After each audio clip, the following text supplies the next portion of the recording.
গতকালকেও দেখেছি সোশ্যাল মিডিয়াতে, সামাজিক যোগাযোগ মাধ্যমে দেখেছি মাজার, বাংলাদেশের মাজার গুড়া ভেঙে ফেলতেছে।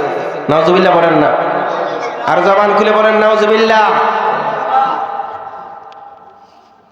বাংলাদেশের অলি আল্লাহদের মাজার ভেঙে ফেলতেছে।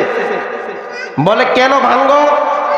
বলে মাজারের মধ্যে শিরিক হয়, মাজারের মধ্যে বেদাত হয়, মাজারের মধ্যে অশ্লীল কার্যকলাপ হয়।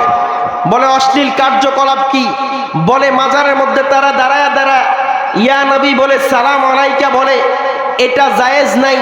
বলে আর কি করে? বলে মাজারের মধ্যে দাঁড়ায় দাঁড়ায় তারা দুই হাত তুলে মুনাজাত করে। বলে এটা কোনো জায়গার মধ্যে জায়েজ নাই, এটা হারাম, শিরিক, বেদাত। বলে আর কি করে? বলে এরা মাজারের মধ্যে দাঁড়ায় দাঁড়ায় সূরা ফাতিহা, ইখলাস পড়ে, এটা কোরআনের কোনো জায়গার মধ্যে নাই, শিরিক এবং বেদাত। আমি নারায়ণগঞ্জের সুন্নি জনতার কাছে জানতে চাই, এই বাংলার জমিনের মধ্যে কোনোদিন আল্লাহর নবী আসে নাই, কোন নবী রাসূল পয়গম্বর আসে নাই, কোন সাহাবী আসে নাই। এই বাংলার জমিনের মধ্যে যারা ইসলাম প্রচার করেছে তারাই হলো আল্লাহর ওলিরা। কথা বলেন ঠিক না বেঠে? আর জবান খুলে বলেন ঠিক কিনা? আজকে যেই আল্লাহর ওলিদের কারণে আমরা নামাজ পেলাম, রোজা পেলাম, হজ শিক্ষা অর্জন করতে পেলাম, যাকাত কিভাবে দিতে হয় সেটা শিক্ষা অর্জন করতে পারলাম। যেই আল্লাহর ওলিদের কারণে মানুষ ইসলামের দাওয়াত পেয়েছে, নামাজের দাওয়াত পেয়েছে, কোরআন তেলাওয়াতের দাওয়াত পেয়েছে। কোরআন তেলাওয়াত করলে কি রকম সওয়াব হয়, কি রকম আমল হয়, কতটুকু আমল আল্লাহ পাক রব্বুল আলামিন তাদের আমল নামার মধ্যে লেখা হয়, এইগুলো আমরা শিক্ষা করেছি। কোন সাহাবীদের কাছ থেকে শিখি নাই, কোন নবীর কাছ থেকে শিখি নাই, শিখেছি বাংলার জমিনের মধ্যে সিরাজ শাহজালালের কাছ থেকে, সিরাজ শাহপরানের কাছ থেকে, শাহ মাকদুমের কাছ থেকে। কথা বলেন ঠিক না বেটি? আজকে সেই আল্লাহর ওলিদের মাজার ভেঙে ফেলতেছে। কথা বলেন ঠিক কিনা? আপনি চিন্তা করে দেখেন, আজকে যে আপনারা মসজিদের মধ্যে সেজদা দেন, মসজিদের মধ্যে নামাজ পড়েন, এই মসজিদটা আসলো কোত্থেকে?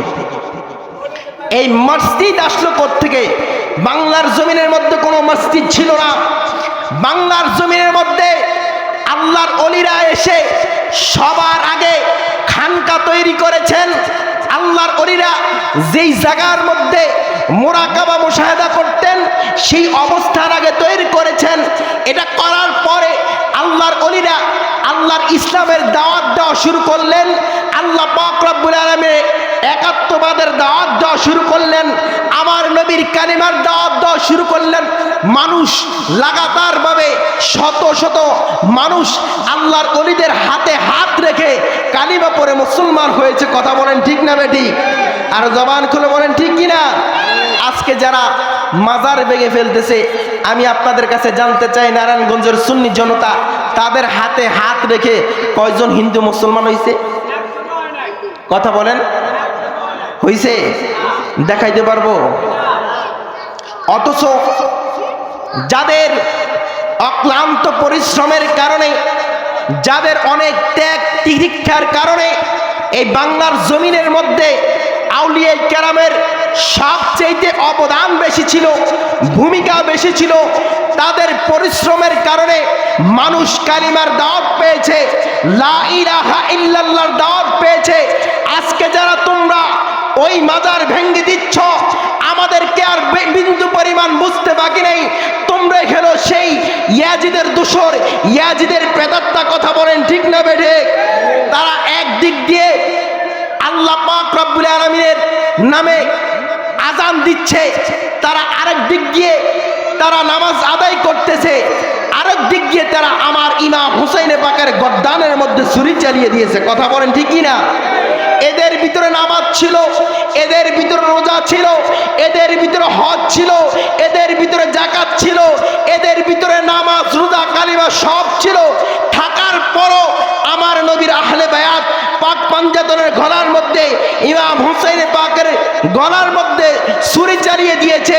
আমি আপনাদের কাছে জানতে চাই, হাজার নামাজ রোজা থাকার পরও আমার নবীর বংশধরের, আমার নবীর আওলাদের গলার মধ্যে যারা ছুরি চালিয়ে দিয়েছে তাদের কোনো ঈমান আছে? আর জবান খুলে বলেন ঈমান আছে?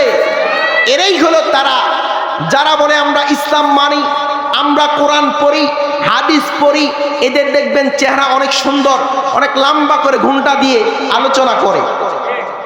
দেখবেন এরা অনেক কোরআন তেলাওয়াতের সুর অনেক সুন্দর হয়, তেলাওয়াত অনেক সুন্দর হয়, তাদের কথার মধুর মধ্যে ভেজাল আছে, তাদের মুখের কথার মধ্যে কোনো ভেজাল নাই। এত মিষ্টি করে কথা বলে। এই মিষ্টি করে কথা বলে বলে আজকে বাংলাদেশের সুন্নি জনতা, আজকে ইসলাম যারা লালন করে তাদের ঈমানগুলা ধ্বংস করে দিচ্ছে। কথা বলেন ঠিক না বেটি? এরাই হলো তারা যারা বলে আমরা নামাজ মানি, রোজা মানি, হজ করি, জাকাত দেই, টুপি মাথায় পরি, পাগড়ি পরিধান করি, সব কিছু করি। করার পরে কি করে দেখা যায়, যারা বাংলার জমি ইসলাম আনলো, যারা বাংলার জমিনের মধ্যে ইসলামকে প্রতিষ্ঠা করলো, যারা বাংলার জমিনের মধ্যে কালেমার দাওয়াত দিল, তাদের মাজারগুলো যারা ভেঙে দেয়, এতে আমাদের আর বিন্দু পরিমাণ বুঝতে বাকি নাই। এরাই হলো এজিদের প্রেতাত্মা, এজিদের দালাল। কথা বলেন ঠিক না ঠিক? আর জবান খুলে বলেন ঠিক কি না? সেই কারবালার 61 হিজরির দিকে তাকিয়ে দেখেন এরা কি করেছে আমার নবীর পরিবারের সাথে। কথা বলেন ঠিক কি না? এরা কি রকম আচরণ করেছে, সেই আচরণ আজকে আমরা বাংলার জমিনের মধ্যে কিছু দুশমনে রাসূল, গুস্তাখে রাসূলের জীবনের মধ্যে দেখতে পাই। কথা বলেন ঠিক কি না? আল্লাহ পাক রব্বুল আলামিন তাদেরকে হেদায়েত দান করুক, আর যদি হেদায়েত না থাকে আল্লাহ তাদেরকে ধ্বংস করে দিক। কথা বলেন ঠিক কি না?